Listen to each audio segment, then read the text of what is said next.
Okay.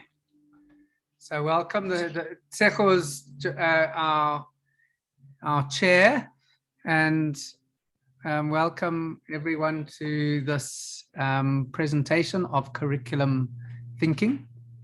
I think we're going to start as per our usual Kairos tradition to have everyone's voice heard in the room.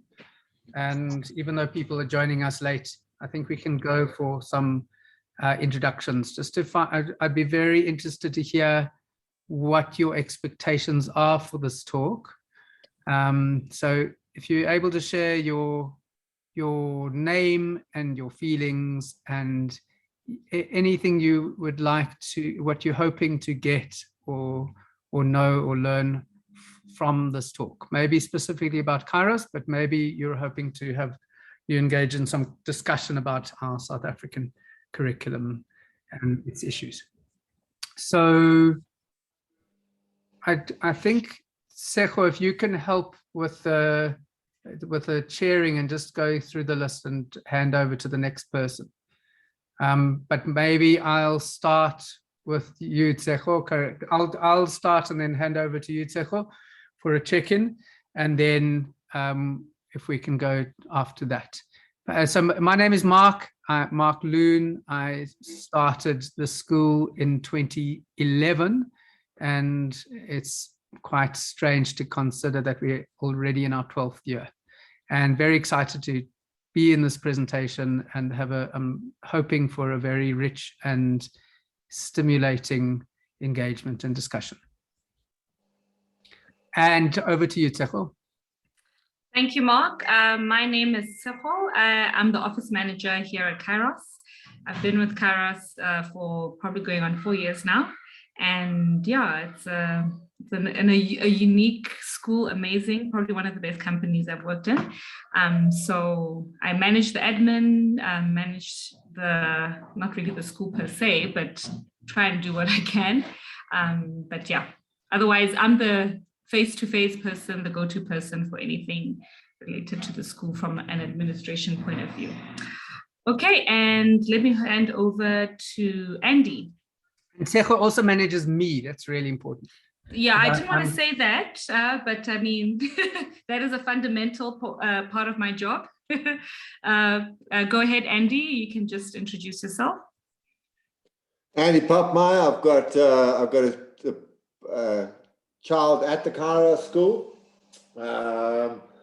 Having done some research now on the curriculum and read some articles about it, to me, it's really about the curriculum is not necessarily the most important, but it's what the kids are learning, and the kids should be learning modern things like how do solar panels work and where does electricity come from and how do we stop pollution and how do we minimize our waste.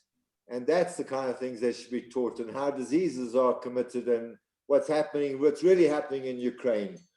Life things that are happening now that kids should be taught to be able to take them further, not all the other things, or more of that. Thank you. Thanks, Andy. Wonderful. Thank you, Andy. Arti.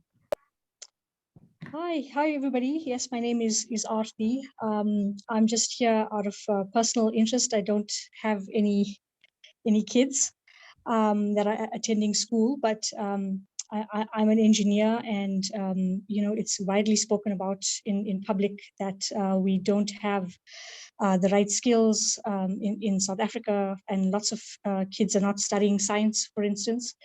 And perhaps a large part of that has got to do with fear in society, but also there has been significant curriculum changes since I finished matric, which was the senior certificate system. So I'm just here to hear Mark and others give their views about the current curriculum challenges and where we're heading to in South Africa with my background in science in mind. Thank you. Thank you, Arti. Trisha, if you could just introduce yourself and, a little bit about yourself, just to yeah, get started. So, sorry, I haven't got my video on. I am a mom of 4 boys. The oldest is 11, the youngest is 1, almost 1. And they're not at Kairos at present. They're at another school, but Kairos is always a school I've sort of kept in mind and considered, especially because of their openness to diversity and not just in terms of race, but also in terms of curriculum and different interests and different needs, etc.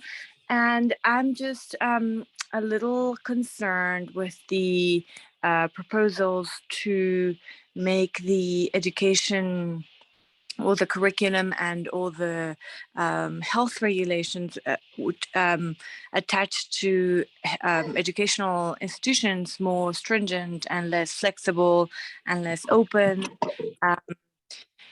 And I just feel that different parents might have different different values attached to different parts of the curriculum, and I'd like to be able to have a say as a parent, at least a little bit of a say as to what my kids get taught, get told, engage with at school. And so I'm curious to hear what you guys' information and experience and suggestions are on this topic.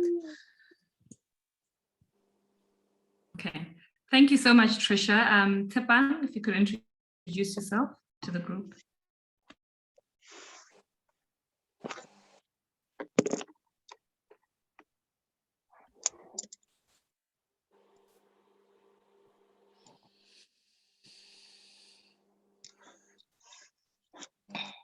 Hello, can you hear us, Tepan? We can't hear you. All right. Perhaps while you are, I can see him on the screen. Okay, I think maybe he might be having connection issues. Okay, Asanda, do you mind introducing yourself to the group? Sure. Hi, I'm Asanda. I have 4 children at Kairos, 11, 8, and 2 6-year-olds. I am interested. One can't help but compare what I matriculated in the year 2000 and all the changes. But my biggest concern is how whatever curriculum is adopted stays current with what's happening. So that a lot of what the children are learning is not outdated. Yeah, that's me. Thanks so much, Asanda. Claire, you're up next.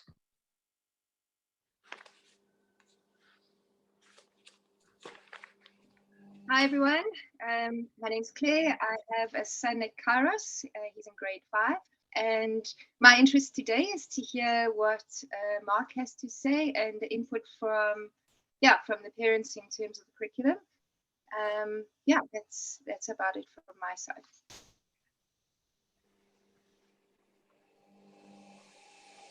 Okay, great. Thanks a lot, Claire.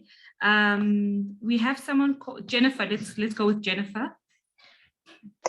Hi, my name's Jennifer. I am a teacher at the German school, and I have a son who he's 9 years old, but he doesn't quite fit in the box. He's an out-of-the-box thinker. He sees the world very differently. And I'm actually looking into different schools to see where I can, find him a really good place that he can grow and develop his mind, a place where he's accepted for the quirky little individual that he is.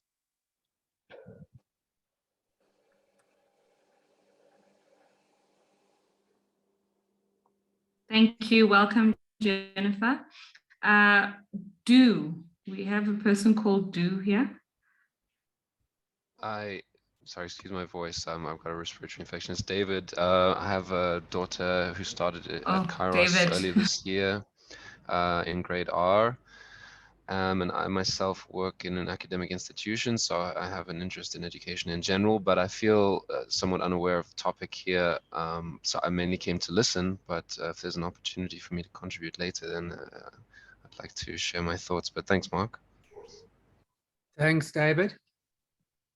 Thank you, David. Nazneen? Hi, this is Nazneen.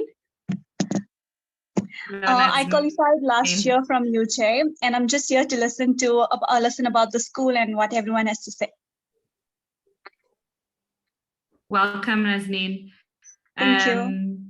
Sarah, have we had you? Have you gone? No, I haven't. Hi, I'm Sarah. I have a toddler who's 2.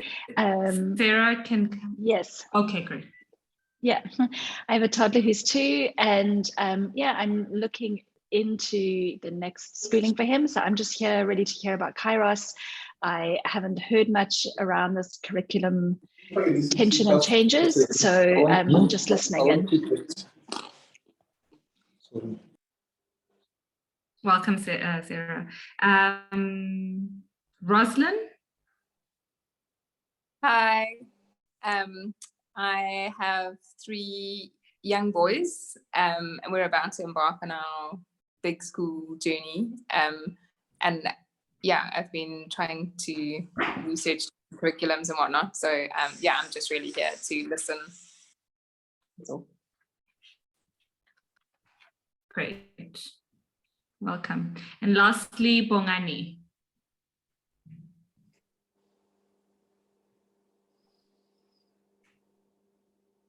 And there's also Tsepang, who struggled to manage, but Oh, maybe. yes. Hi. Yeah. Okay. Hi everyone. I am Bongani. Hi, Bongani. Okay. Hi, yeah. We've got 4 kids in the school. I was just interested to hear what changes there are in the likes here.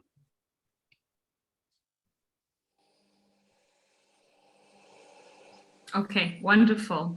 And let's try Tsepang again. Tsepang.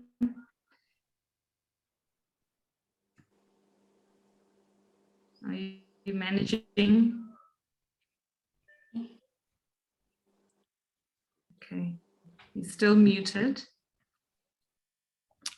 Okay, well, perhaps we can connect with Tsepang with a recording, or we might be able to pull Tsepang just a bit later. Let's see. Good. I'm going to start. I think I'm going to control the unmuting just to manage in case we have interferences. So if anyone wants to speak, please feel free to by raising your hand. So under your I think under more, you should be able to raise a hand. I'm not sure from your side what it exactly looks like, but you should be able to raise a hand or just send a message in the text. So let me just open the presentation again. All right, so I've got a brief presentation. Hopefully I can keep it brief, and then we can open it for some rich discussion. There is there's a curriculum tension is in a sense necessary in an education system, because there needs to be dialogue around what's best and how best to educate children. So it's appropriate and necessary that there will be a tension, and in a thriving society there will be conversations between these different points of view that would hopefully come up with some kind of solution that's creative and also allows for diversity of systems, so that you can have different kinds of school systems, so that there can be choice for parents. The slides are visible, right, Seko? Okay, good. So there is a strange irony in South Africa, in that there is a very conservative expectation of what schools should look like. And generally there's a perception of a choice between government school and independent schools, private schools. And from Kairos' point of view, that is generally a false difference, because the system of a private school in South Africa is very, very similar to a system of a government school. The way that the school works is very similar in terms of what's possible in a school system. So there was a question put to me in an info talk that we spoke. We presented the school a few weeks ago, and one of the parents asked, where do we position ourselves in terms of the spread of differences in a school system? And I think it might be helpful if I answer that here. So we've got I've created this presentation of a spectrum of schools according to the amount of control that a school places over its pupils as well as over its teachers. So that you've got on the one side the no excuses and very strong, strict schools, sometimes to the extreme. And then you've got on the other extreme, you've got unschooling. And I think it might be helpful just to consider these are different schools, mainly familiar to South Africans, but perhaps not familiar to everyone. And on the one side here, you've got the more free schools leaning towards unschooling. And unschooling means that you're trusting a child is going to have the innate drive to educate him or herself. And if you allow the child to do whatever he or she would like on the day, then they're going to be guiding into the right kind of learning towards a functional contribution to society by the time they're adults. And so you've got the total surrender to the child's will on that extreme. And on the other side, there's no excuses schools. The famous one in America is called KIPP, K-I-P-P, but the schools in China and South Korea and maybe somewhat in Japan are similar to that kind of culture, where you've got severe obedience to the point of they need to do extra lessons before breakfast, and they need to do extra lessons after supper. And they will do music, and they will do every kind of possible extra effort. And there are extra lessons outside school that happen, because success and obedience to the teacher is so important, because they need to excel and get absolutely top marks in a testing system in a school. So you've got these two broad extremes, and in between that, and I've placed these carefully. So on the left of your screen, you've got democratic schools, which are slightly off the extreme, where you've got allowing a child to have a strong voice in the school's management, sometimes even including dismissing and enrolling children. You've Sudbury schools, which is a very democratic culture. And then you've got Reggio Emilia inspired schools, which is a very popular new brand in the world, especially in South Africa. They've been able to market themselves very successfully, mainly in the kindergarten environment, because in Italy, the Reggio Emilia, there's a town which has been incredibly successful in the kindergarten context, and less so in the primary school. But they've done very amazing innovations in the kindergarten space. Then you've got similar degree of control is project-based learning, where you've got children who are guided to create a project as part of their learning instead of a teacher directing a lesson. You've got a child, and sometimes in a group, usually in a group, to create a project that is situated in a particular subject or learning discipline. And usually it's going to be a combined mix of disciplines.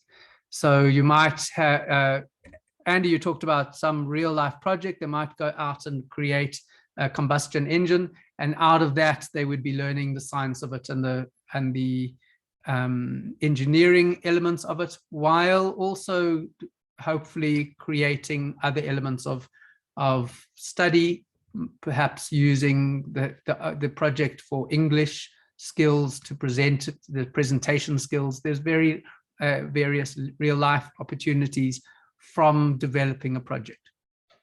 There is also the risk that you don't have the academic rigor of covering certain elements of each of the academic disciplines. So you can have pros and cons of project-based learning, especially depending on the school. And the famous one in the world is High Tech High, which is a network of schools in America. And Montessori schools are very well known and famous, and they're becoming very mainstream these days.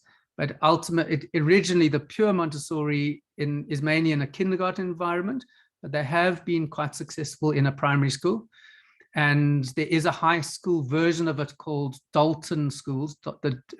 Someone called Helen Parkhurst, who's a friend of Montessori, created a high school version of Montessori. And in general, the child is directing their own learning, but it is carefully controlled that they will cover the different academic requirements of a designed curriculum.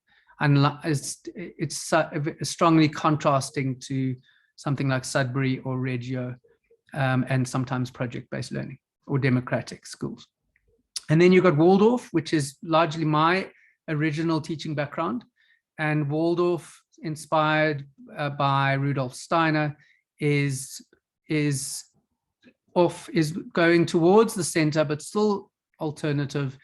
And it's working on these guidelines from this mystic Rudolf Steiner, who created a variety of innovations to balance the learning, the intellectual learning with the emotional learning and the exercising of one's will, the head, heart, and hand. So there's a lot of arts and crafts.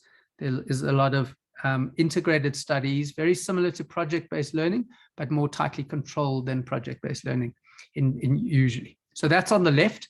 I'm in mirror, so that's on this side on the screen. But on the other side, you've got the more tightly controlled systems. And generally, our mainstream schooling systems are all on that spectrum. And generally in the world, that also applies. You've got the CAPS, which is the national curriculum.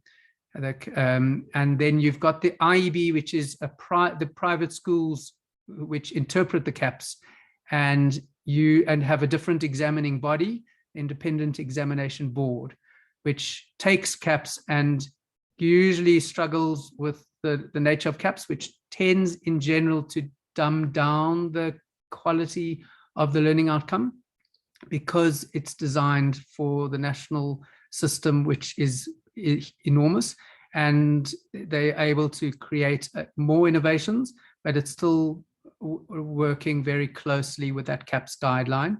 And then you've got this new, relatively new system, I suppose it's a few decades old, the for-profit school chains like Crawford and Kuro, and new products like Pinnacle and Sparks and a few others that are popping up on the marketplace. Mainly are emerging because of the difficulties in the government school system. Then you've got a little bit you've got Cambridge, which is fairly tightly controlled, but in South African context, it often finds itself in a context of innovation because small and unusual schools tend to use the Cambridge.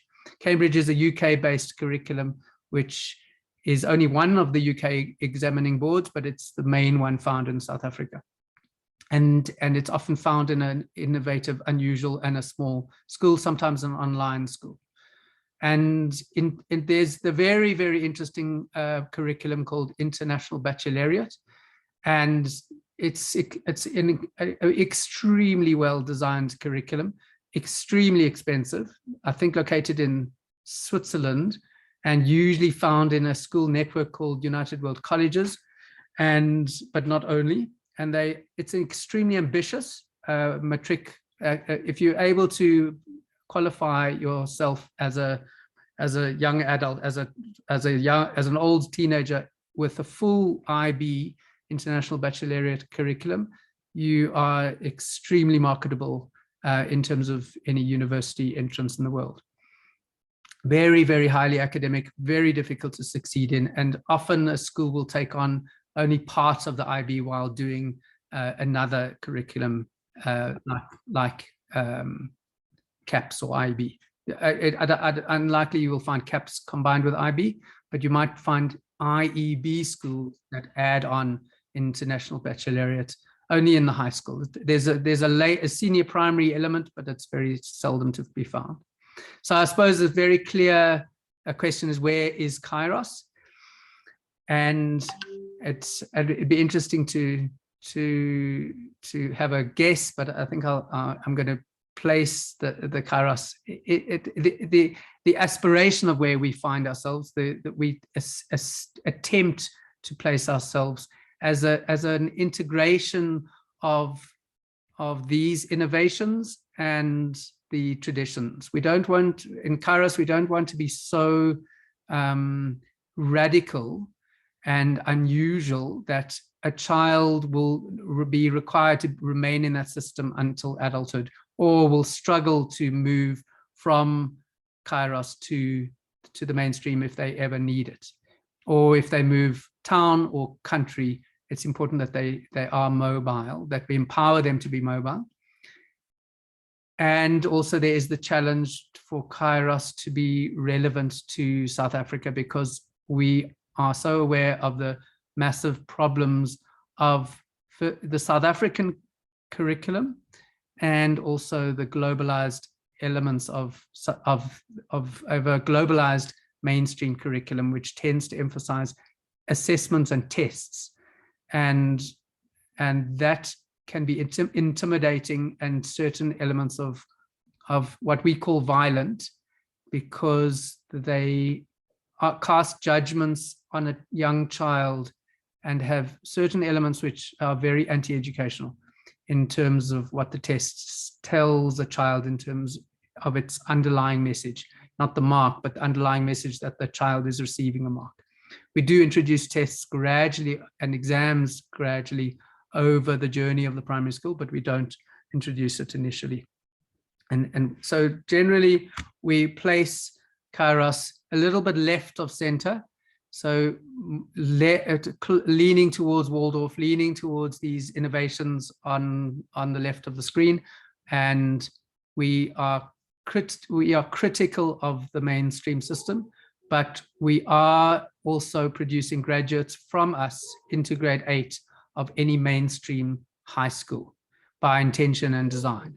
So we carefully adjust our innovations towards being school ready, high school ready in any mainstream high school.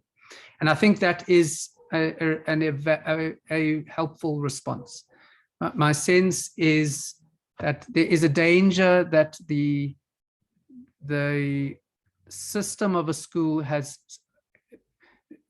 let me say this, there is, in the choice, in the design of a curriculum, there is the published statements of this CAPS document, the set of CAPS documents, and any country has a set of curriculum documents.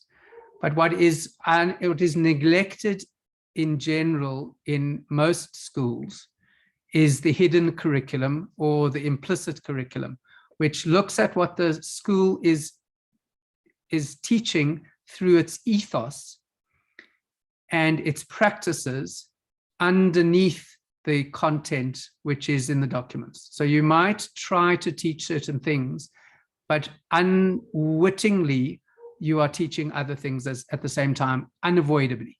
Through there's a school that there's a book that we lean on heavily called Teaching as a Subversive Activity, and it has a chapter called "The Medium is the Message," which is a quote from someone called Marshall McLuhan.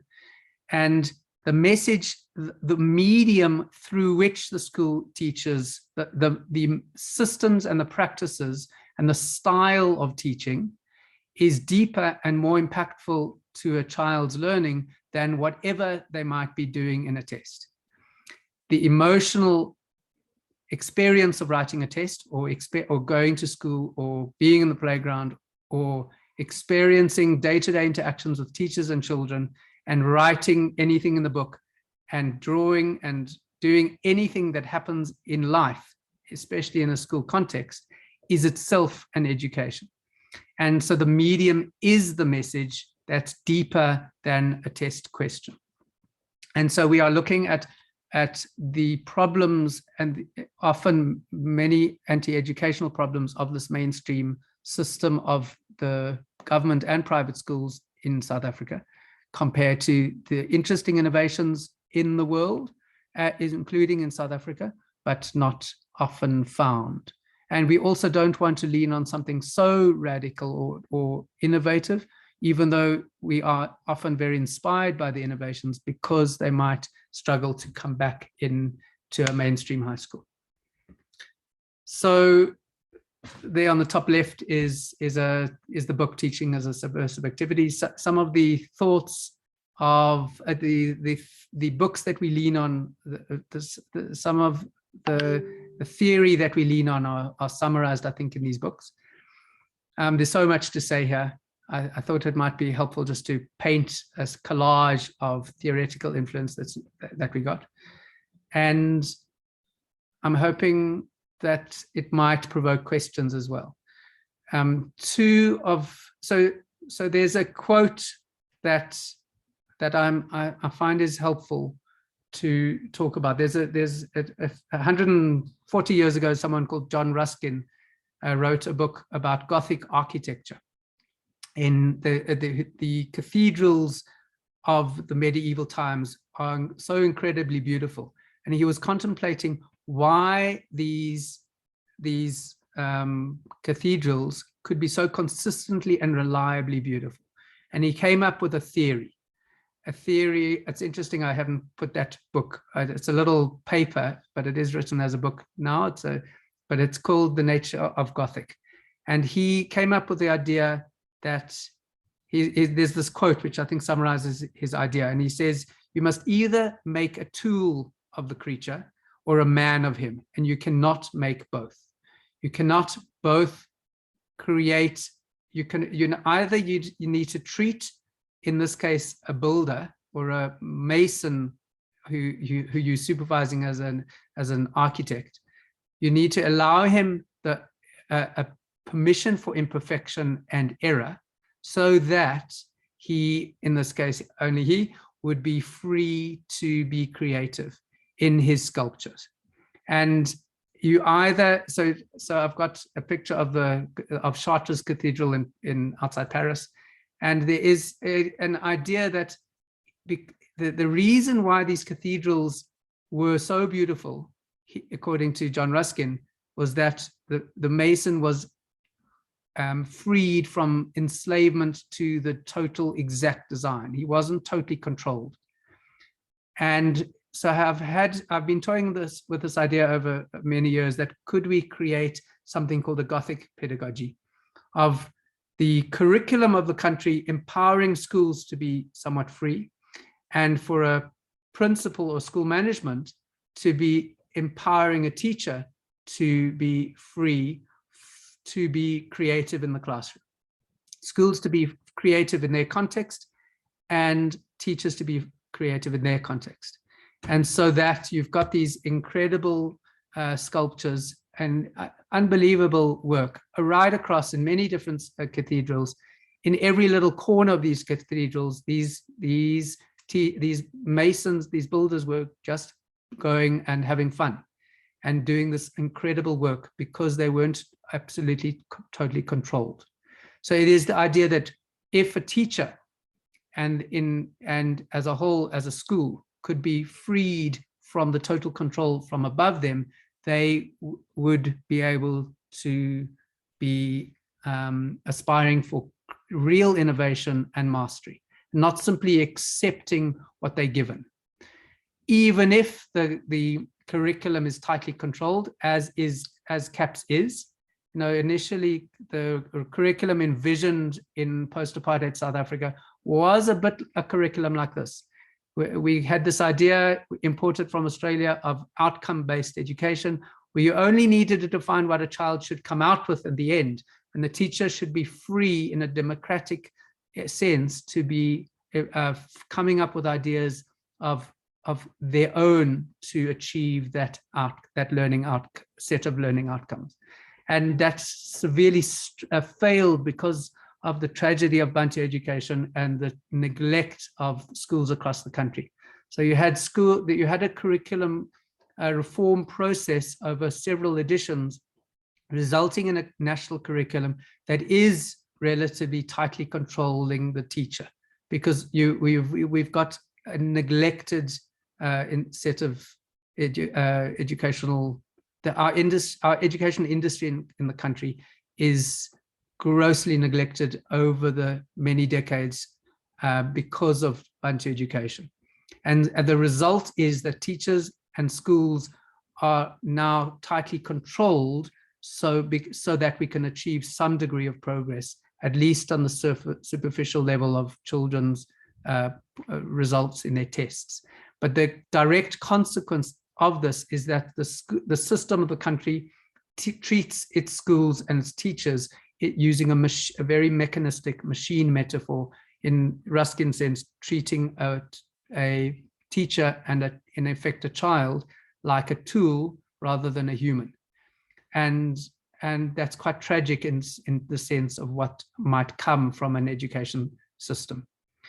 And so in Kairos, we've cut the idea, we have an ongoing conversation. We are small and by design flexible, and we have ongoing conversations of how to make ourselves a deeply relevant South African school, critical of the mainstream, this monolithic system of both private and government schooling. And how do we come up with our own in-house built sense of what is relevant to South Africa? There you can, I've painted this collage of many different images of us being in a circle, which is so relevant to the typical village meeting or various rituals of people being in conversation with each other across South Africa. And the idea that we come together as a little mini community of a group of people. The whole school is a community, but each context is also a community.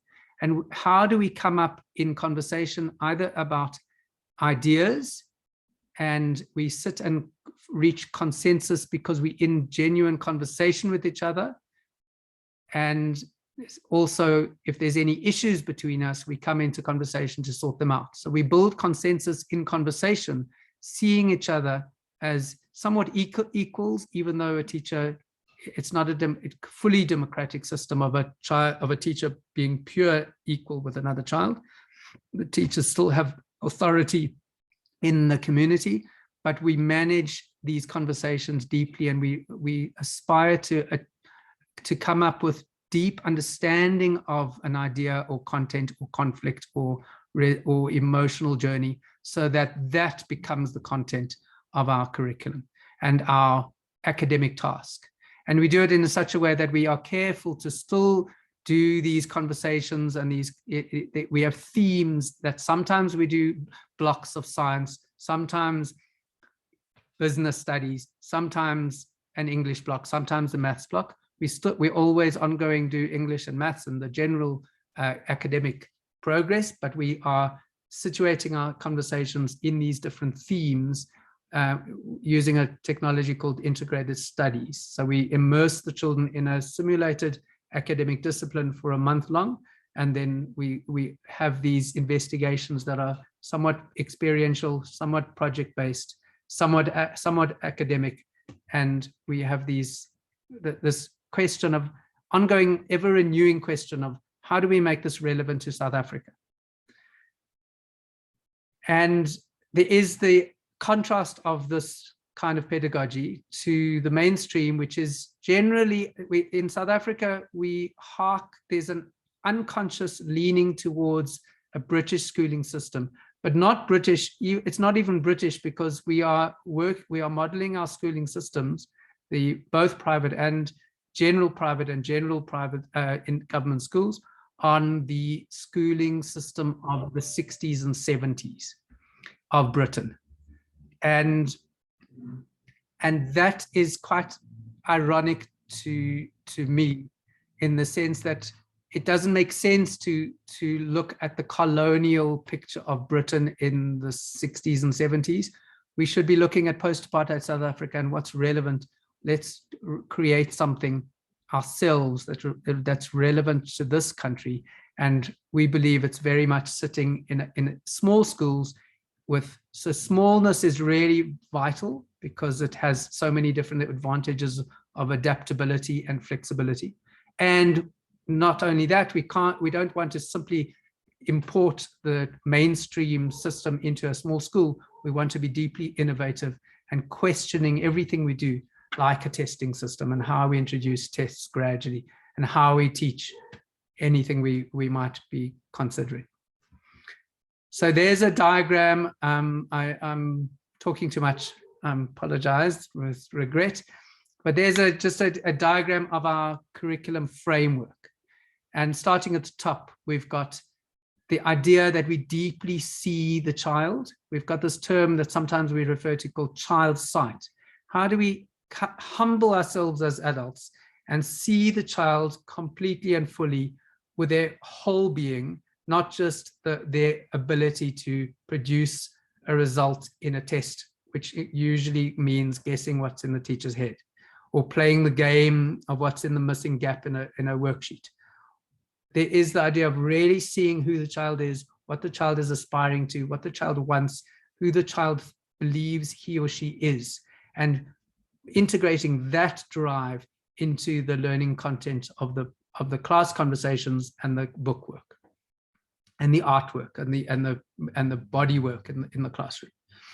And that requires being flexible to the moment, because the teacher has a plan and usually carefully prepared, and the teacher needs to be flexible and adaptable to what happens in the classroom. We generally don't read a book to the child. The teacher generally presents a story to the child that's based on a book. But it means that the child is, first of all, there's eye contact with the child. And depending how the child responds to the story can slightly adjust, in the same way that the investigation of science might be slightly adjusted because the child in an older class might be more interested in some element, and so the journey over a month-long theme can be guided to the interests of the child. And then there's a contrast between this nurturing the child's purpose, the genius, the gift of the child's element, in terms of Ken Robinson, and at the same time challenging the child in their full selves, the weaknesses and their strengths. So generally, we don't have a sense of any child feeling their genius is in the school, because there's going to be strengths and weaknesses. And because of that, even the child who is excelling in one area is going to be challenged in another area. It might be art or social emotional or some element that's less high stakes in terms of an assessment framework in a mainstream school, but it's still going to be regarded as a weakness if they're excelling in one area, and vice versa. And then the whole sense of the community is very important, and the whole village. And that's relevant to the whole curriculum as a nation. How do you treat the whole nation as a village? At the same time, how do you teach a school as a village? How do you treat a school with parents and teachers and children as coming into conversation and being in real conversation with each other? So I'm just going to browse through these. There's some examples of, we're small, but we're also examples of how we're innovative.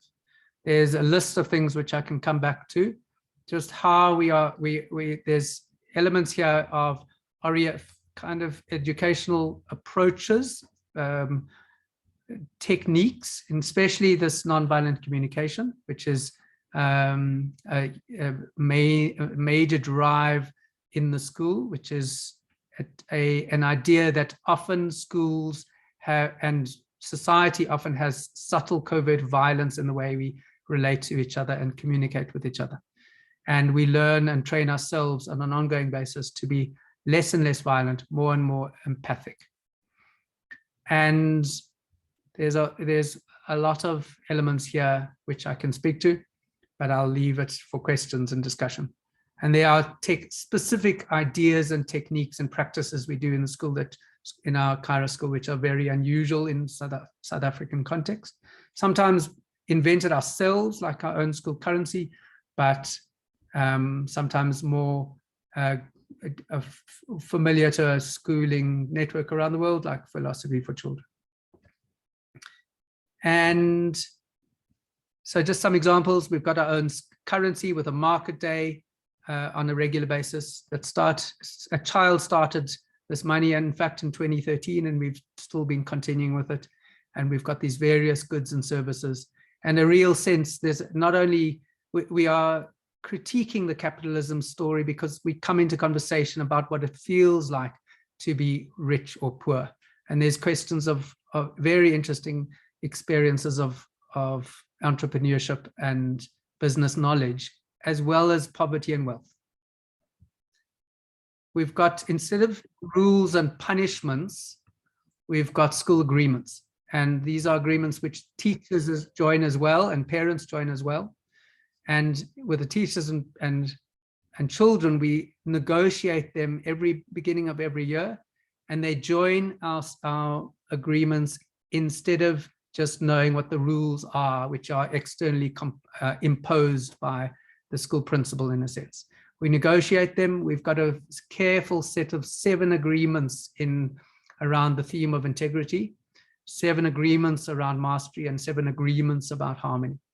And then inevitably someone will break an agreement, including teachers, and we hold ourselves accountable for breaking that agreement. So in general, no one ever gets a punishment, because a child almost always will accept an apology, and they offer some kind of meaningful apology, usually also negotiated with them, which is also very much an element, an expression of our nonviolent communication philosophy.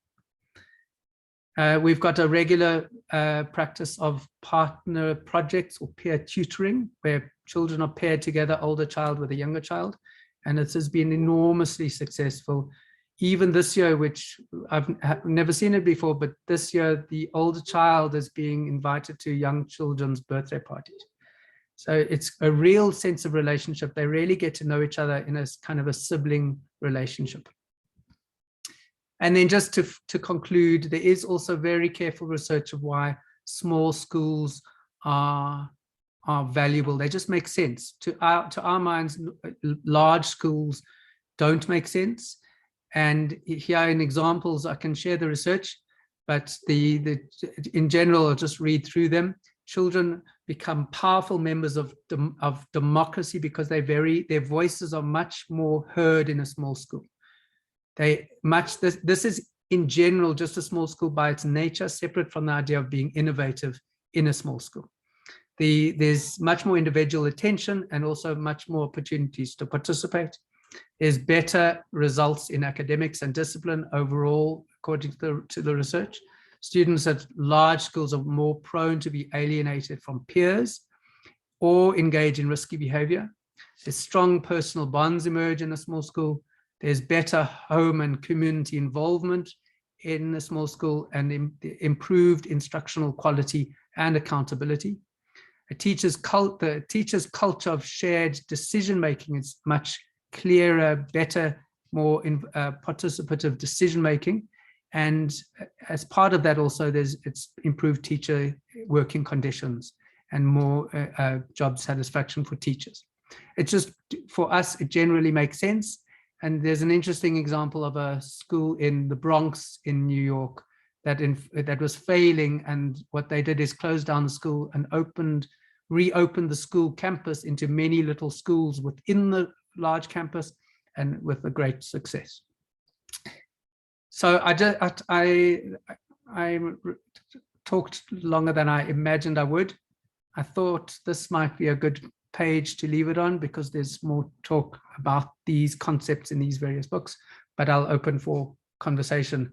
If you can put up your hand on Zoom, otherwise, if you're not sure how to do that, just write a text in the chat and we can open for discussion. I'm hoping it was interesting enough for now.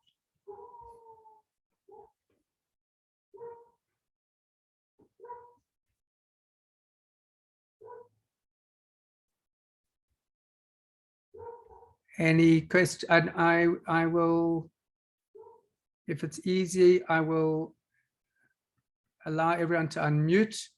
And Jennifer, why don't you go for it?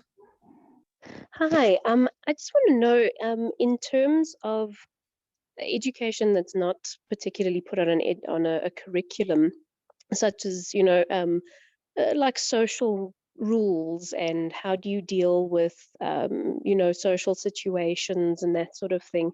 Is there room in your school for educating somebody that may find something like that difficult? Say, for instance, somebody who has high functioning autism or Asperger's.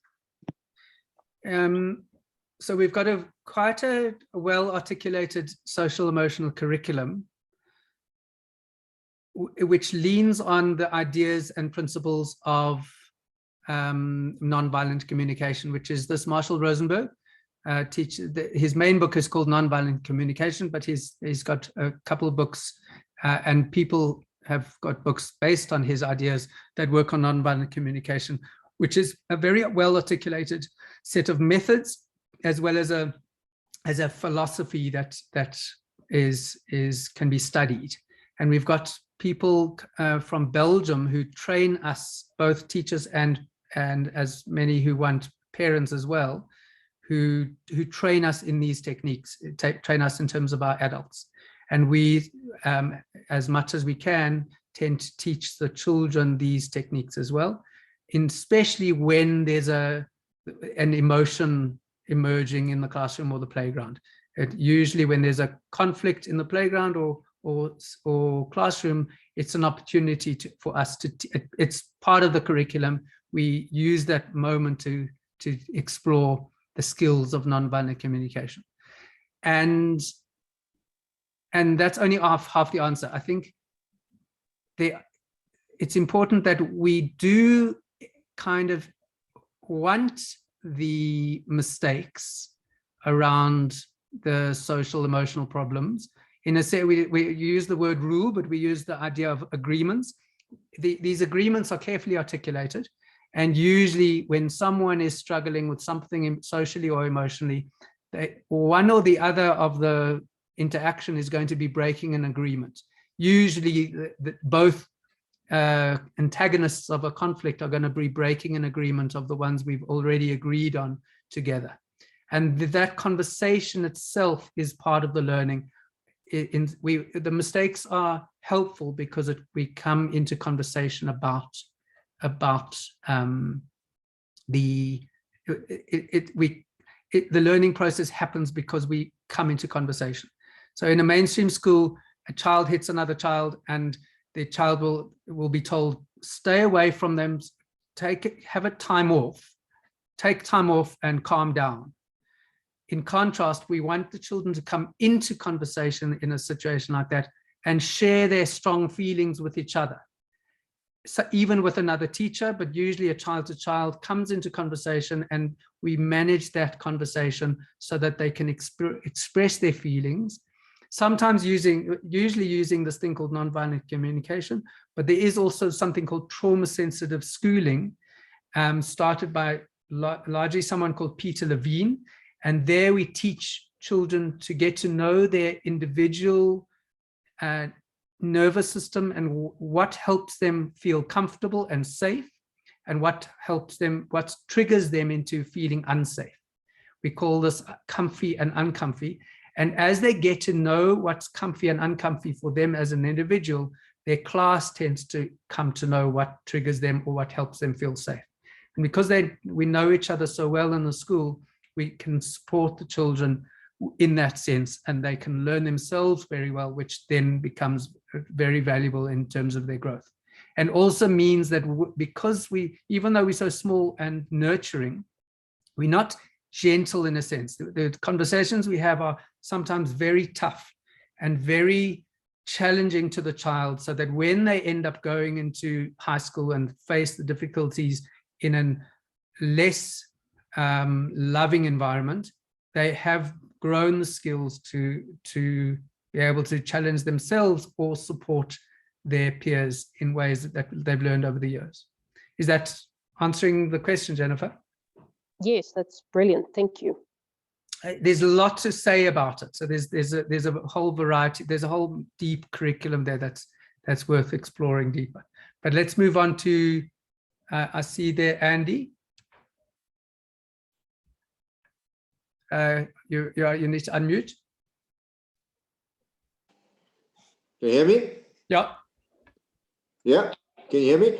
Yes. Yeah. So it's not so much the Kairos School, but the general curriculum or schooling right throughout the country is, to me, the deeper I go into it, and the more I find out that it's more and more in a crisis, especially in terms of the dual system or the huge inequalities that we have. And the quote that really comes across to me greatly was from William Kilpatrick in 1918. In a response to education crisis, William Patrick averted, education should focus on life itself and not as a mere preparation for later living. So it's like what is happening now in terms of how we're teaching our kids to look into the future. So we know we've got pollution problems, and we've got energy problems, and we've got all these crises that are happening, and like those should be daily tasks that kids should be learning how to overcome now. So that's really how I would, when you talk about curriculum, that should really be kind of part of the curriculum, is how do we educate our kids now to deal with now and understand now, and that'll then help them later. So I agree with you in many different ways, Andy. And I think there is also an element that I disagree with. Sarah's needing to jump off shortly. Thanks so much for the time. Thanks, Sarah. I hope we're not denying you a question, but thanks for joining us, Sarah. Andy, the challenge of dealing with very practical skills for life has a problem in it, because life is so complex in the modern world that every single problem has its own journey that requires a career to learn the skills to resolve. And there's so many diverse skills that are really important to a very effective life, in terms of financial literacy and tech, handcraft kind of engineering literacy, and social emotional skills that I've been speaking about. There's enormous amount of breadth that is extremely important for the real reasons you're talking about. I mean, in terms of climate change, you need to know the science behind climate change. You need the English to be able to confront governments to support your position, and you need engineering skills to create some kind of eco solution for yourself in the future. However, there is the very valuable response from the controversial group called the World Economic Forum. and they've done an amazing research paper called The Skills of the 21st Century. And they look at the fundamental, I can send you the link, and anyone who wants, but they come up with the new curriculum for the future of 21st century in the next 100 years. They're not looking at very particular fixed skills, although they also look at them. It's still relevant to do English literacy and logical mathematical literacy, financial literacy, computer literacy, and a variety of hard literacy skills, which you are referring to basically. But you also have competencies, to be able to have the competencies in your mind to be able to acquire the ability to learn new things. So the skills, not just to learning what's learned now, like how to make a PowerPoint for a presentation on a Zoom class. That's a really useful skill, to present something on PowerPoint. But that's going to change, because in 20 years' time, PowerPoint is going to be completely radically transformed. We might be doing 3D holographs or something. So, but the ability to think clearly and critically, both self-critically and critically of another, and to be able to have a sense of acquiring a new concept, and to be able to exploring a field of knowledge, meaning dealing deeply in research, are examples of competencies that they're talking about. Separately from that, they also look at character qualities, and character qualities like courage and resilience and perseverance and adaptability are things that need to be taught by design and intention. But it's very seldom taught in the mainstream world, because children are so tightly controlled, and they kind of mollycoddled in terms of the testing system. So they're told what to learn, they're told how to learn, they produce the test, and they get an A or a B or a C or a D. And then that's it, that's the learning process, which is not teaching these other qualities of character. So my response to you is that the meta high level curriculum outcomes of these qualities of your mind and your qualities of your character are vital to be taught through curriculum intention. I'm hoping that answers, Andy. No, if you could send us that link, that would be fantastic. I'll send you. It's an amazing, really wonderful paper. Fran.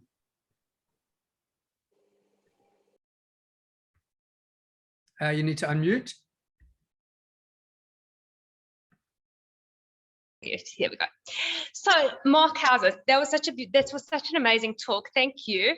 I just wanted to, okay, I mean, with Ethan, he hasn't experienced it at all, but I just wanted to ask a question that some of my friends have actually asked me, and why they choose to go to bigger schools. I mean, like Ethan's friends with everyone in his class, they're very close. I mean, he's really having an amazing time, but they say to me, well, what if my child doesn't have friends? And that they want their child to go to a bigger school where there's like lots of options and lots of friends. I mean, as I'm saying, I'm just interested to hear your response on that. Yeah, okay. I think this last slide there, I forgot there was another slide of harkening back to the old British schooling model there. This research is relevant to, I think, those questions, Fran. In a small school, I have a personal experience of this. I went to a reasonably big school of 4 classes per grade every year. And my friends in Pretoria had a 1-grade school. And it's interesting comparing our experiences in general.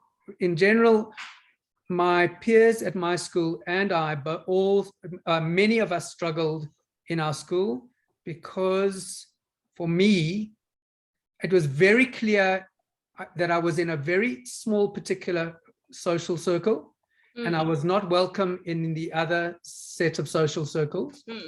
I found myself in a particular silo, and that's where I felt safe, and I found it very difficult to break out of that, and in fact absolutely impossible to break out of my grade level.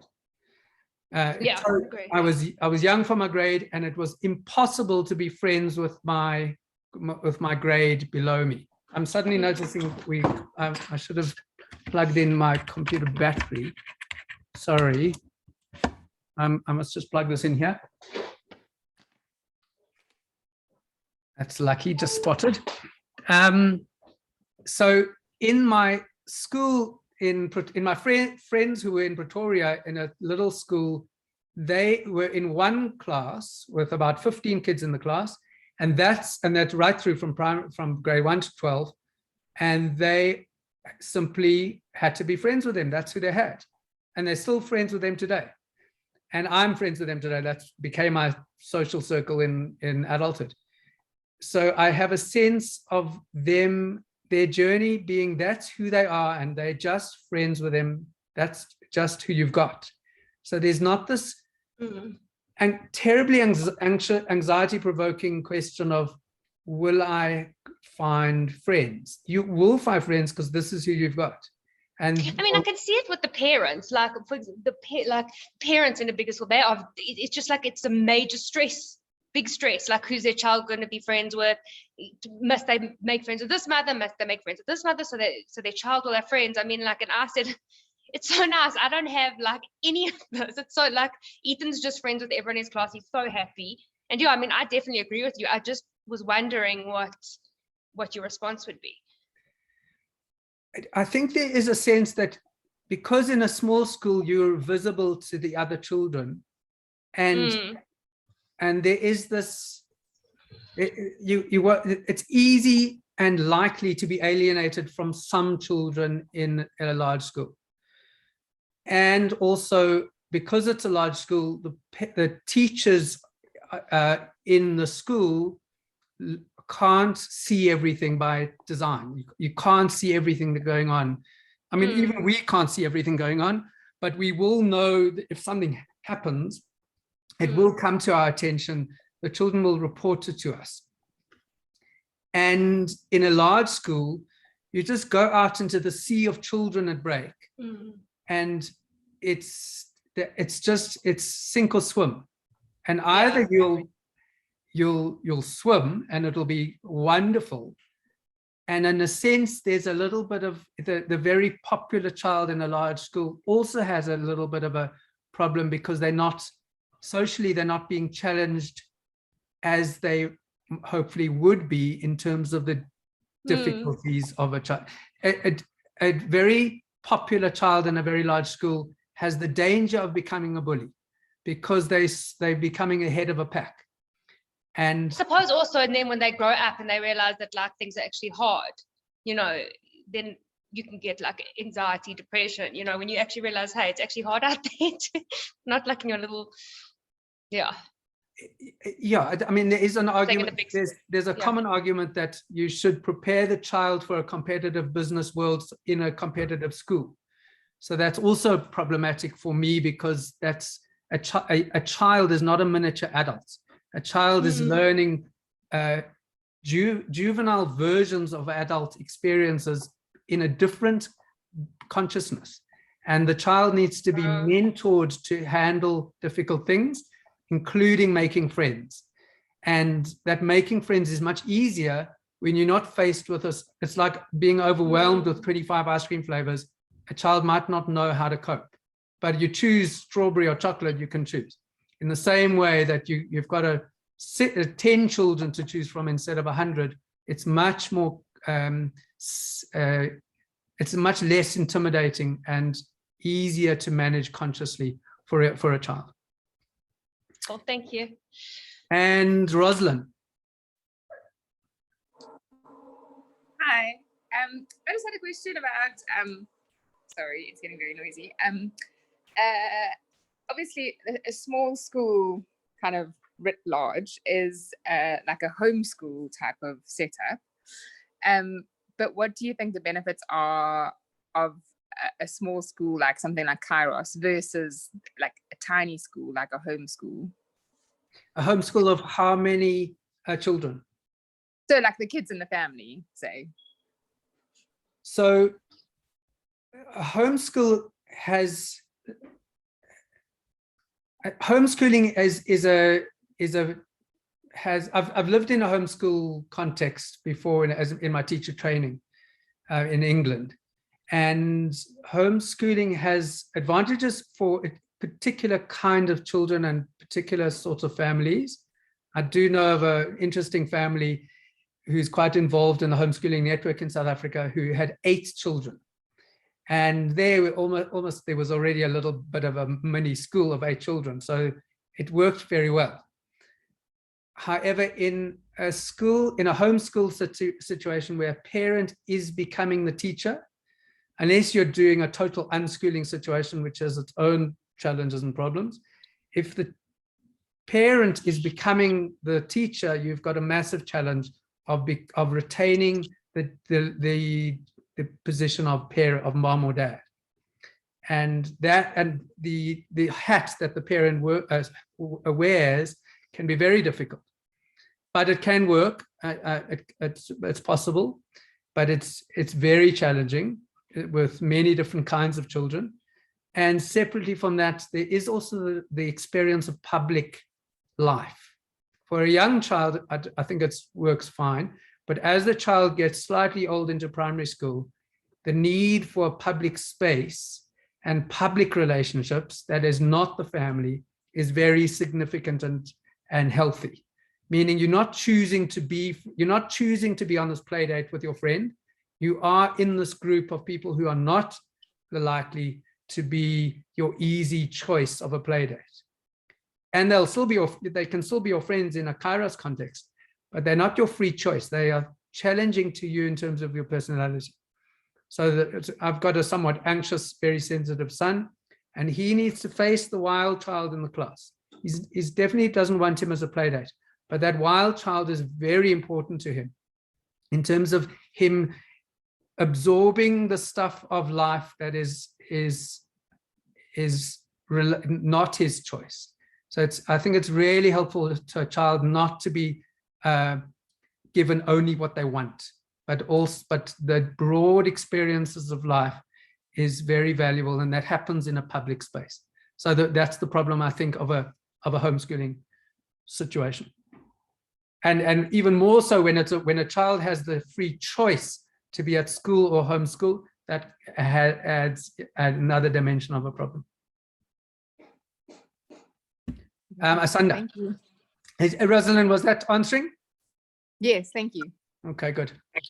Asanda. Hi everyone, and thank you. This was very insightful. I want to know how Kairos handles additions of subjects. For example, something like coding / robotics. And I also want to understand from an educator's point of view, the challenges you face in adjusting to new subjects that are seemingly very current to how the world is changing. Right. Yeah. So I'm an electrical engineer, so I'm very interested in this question of coding. Do you want to, Asanda, do you want to just mention other examples? Because I can speak directly to coding, but maybe you've got other subjects in mind. I don't, but a lot of what Andy mentioned in some of those things could become subjects, I think, but right now they're not popular. Coding, for example, is more popular because it's been adapted by other schools, but caring for the environment or whatever, but that probably shows up in your sciences in any case. But it's just from a responsibility point of view, it doesn't come up in that way in most schools, you know, as in it's my responsibility and how we as a community take care of it. So whereas coding is something you have to learn. It's either you know it or you don't. And you can choose to be in an environment where there is coding. So almost like choosing in high school whether you're going to go the business route or the science route, you know? Okay, so So coding is a very interesting topic and could be highly educational. The challenge is it's usually not. And it's usually not based on the way it's been taught and also the way the curriculum is written. This quote from John Ruskin Asanda is very relevant. You can either choose to teach the child as a tool or a human. You must either make a tool of the creature or a man of him. I excuse the gender-based masculine language. The way coding is being taught in the world is generally what's happening with Lego in the world. So when I imagine you and I imagine it's similar to me. When I was making Lego as a child, I had lots of little squares and rectangles and of various shapes, and I made something. These days, you get a Lego little box, and on the box it says, you will be making this. And there's a little pamphlet inside. I've done it with Jonah, and we follow the exact steps, and we made this amazing helicopter. And then the helicopter goes and sits on the countertop.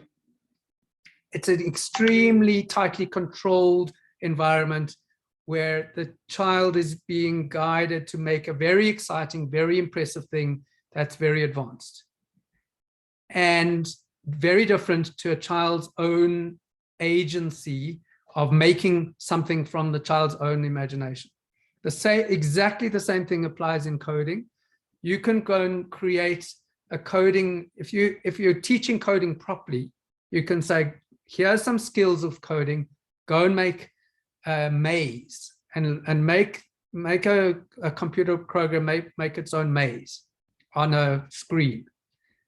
What's generally taught is that this is the maze you will make, and here's the way to direct your lines through the page, meaning you follow very, very specific steps and you create a nice, exciting thing that sometimes has a robotic element, which has an advantage if it's got a physical thing, not just a software screen, but actually make something that has an advantage.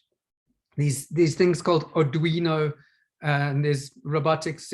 Lego has got this, but generally, even in the robotics in the Lego projects, there's tightly controlled projects the child is taught to do, which is not actually teaching coding. It's not teaching software development. It's teaching a thing that is, you go and make something very clear and specific. You're not learning coding. You're learning a different language. You're translating an English set of instructions to a software set of instructions. Am I making sense? I'm very interested in Kairos. Yes, you are making sense. But carry on, and then I'll have a follow-up question. So in general, I'm eager to get this going in Kairos, and it's a project that will take time to be able to evolve. In the same way, I'd love to do a very advanced maths curriculum parallel to the normal maths for primary school. There's a whole set of maths which are not generally taught at school. There could be a coding element combined with a robotics element, meaning actually making something making a little thing that goes around. There's something called the maker community in the world are very, very interesting. How do you create your own element of your robot that is going to be looking your own version, and it's probably will have some electronics involved, but the ways of making robots with elastics that are not electronic, it's as good. But to make something that is putting your own engineering mind to create something, extremely valuable, and takes a lot of energy and work probably with parents and teachers involved as an extramural over time. But if we create a lesson plan that helps a child create I don't know, a speedometer, and this is the way to do it, and you follow these steps, they'll be learning something. It will be interesting and will be valuable, but it's enormous loss of what it could be doing in terms of really teaching coding. Coding itself is is generally, the skills of coding are not being taught in this coding curriculum. Asanda? Okay, so is what you're not a fan of so much is the way in which it's taught, and therefore the challenge is coming up with a better way, a more,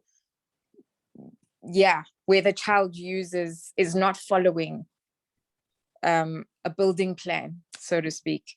Yeah, how do you help the child not just be the builder, but also the architect? How do you do the child, you could create, you know, imagine you giving the child a task to create a tower made out of paper. And you need to create, you're going to be judged on elegance and stability and height. And they can create with 1,000 different designs. Really helpful task compared to look at this amazing structure we've found on Instagram, and we're going to make this incredible Eiffel Tower. And we're going to make the Eiffel Tower and it's going to look like the Eiffel Tower. That's not teaching. There's so much loss of engineering knowledge if you're just following the steps of Eiffel Tower construction. But they might come with their own paper tower. Then you're learning, you can discuss why is this design, why is I don't know, this child's design so much better than another child. So the same thing applies to coding. Coding is just the current manifestation of a technology we've got now. In the future, it might be holograms, and it might be animation, you know, stop animation, that I can't remember what it's called. Instead of making this exact thing, how do you help the child be expressive in terms of their initiative and create something amazing? It's probably a lack of my in-depth knowledge of what coding and robotics entails, but from a technology point of view, I agree with you in terms of how to teach it. But from technology and relevance point of view, is it something Kairos is aspiring to? Do you feel it's necessary, or just the underlying teachings you think will equip them when probably moving to another school, high school, and there is that subject, and not feeling overwhelmed by not having encountered it at all? So yes, I'm very eager to do our creative Kairos version of coding. There's a question of how I'm very reluctant to teach them very tightly controlled techniques, and it is becoming, Phoebe's pointing out no code and zero code is becoming more and more mainstream. So the coding is very relevant. The danger is, you know, there's a history of technology being seen as a huge panacea for educational solutions. The coding could become that. The challenge is how to teach creative thinking, social awareness, various things of cognitive thinking skills manifesting in coding. There's a lot that's possible there, but generally it's very difficult to teach in the context, but I'm eager to do it. It's a very valuable question. We've got a comment here from David. David, you want to speak? There's a long here. Why don't you? Oh, he must go. David, have you got time to present your thoughts here?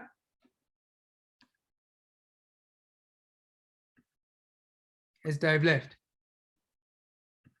I think he's left. So David says it's not the perennial problem of mastering the elements. Even the fairly advanced skills or theory of a new medium, a different language or music or maths before being creative, a creative use of the medium. Music is a good analogy because one needs a fair amount of knowledge before one can improvise. Yeah, I accept that. What I hear from my friend is a coder is the amount of knowledge needed before one can do something new or creative, not necessarily its application is almost unattainable. Yeah, I think you can learn very, very basic things and very quickly becoming creative. So it's true there might be an element of skills training, which is valuable, same as music, before you can really perform. I think the point is David's making is true. And I think the awareness, the risk that you only stick on the tightly controlled stuff, that you end up never really learning the idea of creating something yourself. There is also the relevance that the skills of coding is from a cognitive point of view, it's more relevant to a high school. And primary school, it's impressive that a child can learn something in a primary school. It's not educationally vital. But in the same way that exams are not absolutely vital, it is helpful for them to know that this is how an exam works. So it is valuable to do some kind of coding, even though I think it's a little bit of it's a passing fad in a sense, until it becomes much more better developed, I think, in terms of the current manifestation of the lessons that I'm seeing, at least. Okay, thanks. Yeah. Thanks, Asanda. Anything else from anyone?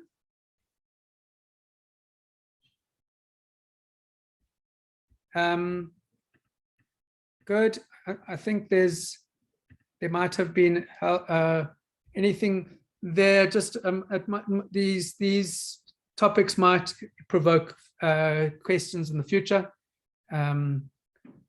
There might be ways of engaging deeply in these kind of questions together. There might be ways of deepening our engagement between teachers and parents, maybe through some of these ideas in some of these books. But I understand I think we're closing. Thank you so much, everyone. I appreciate your presence. I'm very glad you all came, and I will see you either in the classroom or in a visit if you're not part of us. Thanks so much for joining us. Thanks a lot, Mark. That was wonderful. Wonderful. Oh, thank you. Thank you. This was so valuable. Oh, good. Good to hear. Thank you so much. Pleasure. Thanks all. Thank you. Bye. Bye, Andy. Bye.